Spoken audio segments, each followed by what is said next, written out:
I knew I should be savoring this time, this entire day, but I couldn't wait for it to be over and have Rachel all to myself.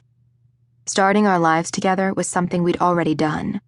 Not as husband and wife for another few minutes, but the pomp and circumstance was only confirmation that we'd always be together.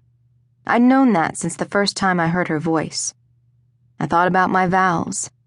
I'd never spoken a word of them aloud, and each time I'd thought of what I would say, something new came to mind. But it was only Rachel and I and our friends and her family. If I stumbled a little with phrasing or had to repeat myself, nobody would mind. I knew it would come out best if I was genuine and my words flowed naturally. I didn't want to sound rehearsed. This was the last time I'd sit in this room, be in this hotel, our home. As a single man, I stood up, unable to keep myself from going to Rachel.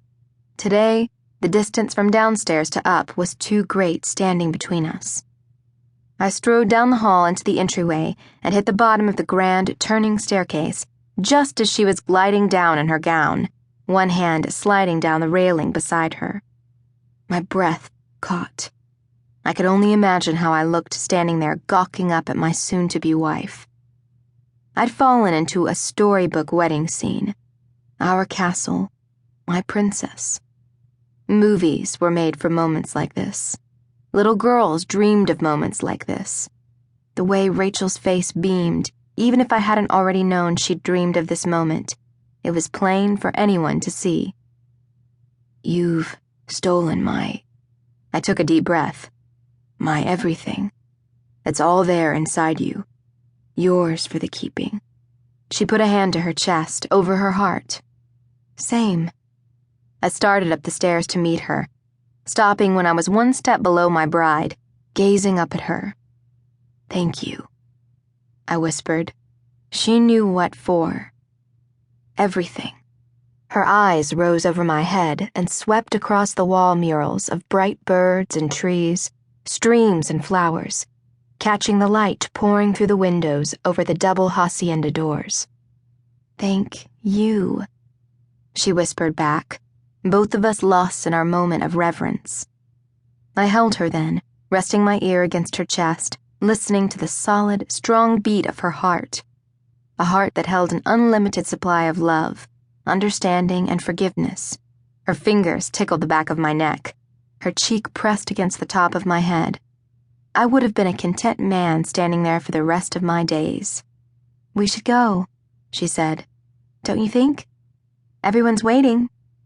I never wanted to move from this spot. We could let them find us and get married right here. I squeezed her tighter until she let out a little squeak and started laughing. You're probably right. We should go.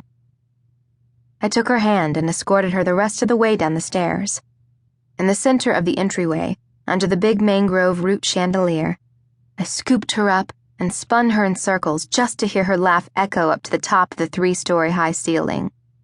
Best day ever, she shouted, her head thrown back. Hell with it. Overtaken by the urge to keep her all to myself for a bit longer, I darted toward the front doors and swung them open before she could protest. This is our day. They can wait. I carried her over the threshold onto the wide front porch. Merrick Rocha, impulsive? Rachel rolled her eyes at me. Never. She kissed me, her hands cradling my face. I lowered her to her feet, sliding her body down against mine. She pulled her lips away all too soon. Let's not get all worked up before the ceremony. We don't have that much time. I can be quick, I said, and tugged up the back of her dress a few inches. Come on, she said, grabbing my hand and pulling me down the steps to the crushed shell courtyard below, her lace train trailing behind her. I have things to say that I can't put in my vows and have my mother hear. I knew what she was referring to, our extremely non-traditional first night together, which led into forever together. It was definitely something her mother never needed to know about. Sylvia would never forgive me even if her daughter had. We strolled across the courtyard and under the boughs of the key lime trees in the island's grove.